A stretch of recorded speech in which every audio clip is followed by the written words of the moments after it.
రే, మొన్న గణేష్ గాడు తిరునాళ్ళు ఒక అమ్మాయితో తిరుగుతుండేడ్రా, రెడ్ డ్రెస్ లో ఉంది. రేయ్ అది నాలవర్రా.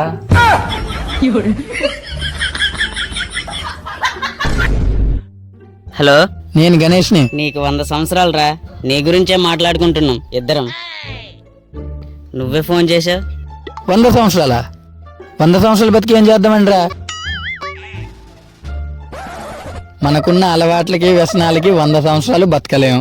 ఒకవేళ బతికినా ఎవడికి ఉపయోగం? ఇంట్లో వాళ్ళకి భారం, రూపాయి సంపాదన లేదు. ఇంకెందుకు బతికి 100 సంవత్సరాలు? అరే, అందరు అంటుంటారు కదరా, అందుకే అన్నా. వాళ్ళు గడ్డి తినమంటే తింటావా? పాలుతుగా. రే, ఇంకెప్పుడు చెప్పనులే గానీ ఫోన్ చేసిన విషయం ఏంటో చెప్పు. అదా, ఇంట్లో ఉంటే బోరు కొడుతుందివా, అలా సరదాగా బయటికి వెళ్ళి వద్దామని కాల్ చేశా. అరే, 40 డిగ్రీలు ఎండంట్రా బాబు బయట. ఈ ఎండకి గుడ్లన్నీ మంట లేకుండానే ఆమ్లెట్లు అయిపోతున్నాయంట. ఇప్పుడు గనక బయటికి వెళ్ళామనుకో అంతే సంగతులు. అదంతా కాదు, నువ్వు వస్తావా బావా చెప్పు. అబ్బా, ఈడిప్పుడు రానంటే ఏదో ఒకటి అంటాడు. సర్లే, నేనిక్కడ మన స్కూల్ కార్నర్ ఉంది కదా, చెట్టు కింద ఉన్నా, నువ్వు బైక్ వేసుకుని వచ్చాయి. సరే. సర్లేరా మామ, మనం మళ్ళీ కలుద్దాం. ఆ రెడ్ డ్రెస్ అమ్మాయి ఎవరో మరి. పర్లేదురా మామ, కన్ఫ్యూజన్ లో ఎవరిని చూసి ఎవరనుకున్నావు. ఓకే మరి.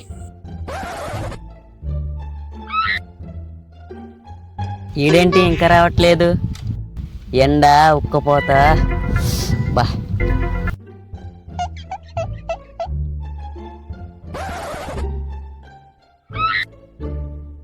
ఏంట్రా లేటు? నువ్వే రోజు టైంకి వచ్చిందే లేదు. సర్లేవా, నేను ఇంటికి వెళ్ళి రేపు కరెక్ట్ టైంకి వస్తా. చూసింది చాలే గాని మూసుకొని బండి ఎక్కు.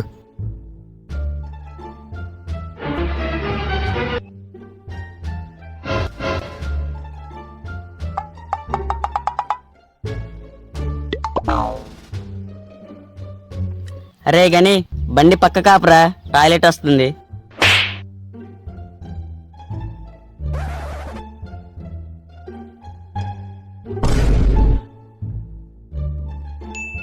ఈ టైంలో మెసేజ్ అవడు.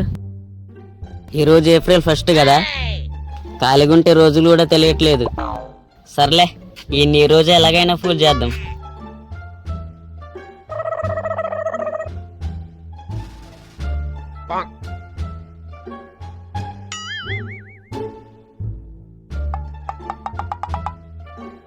రే గని, పావురా. ఏప్రిల్ ఫుల్ రా.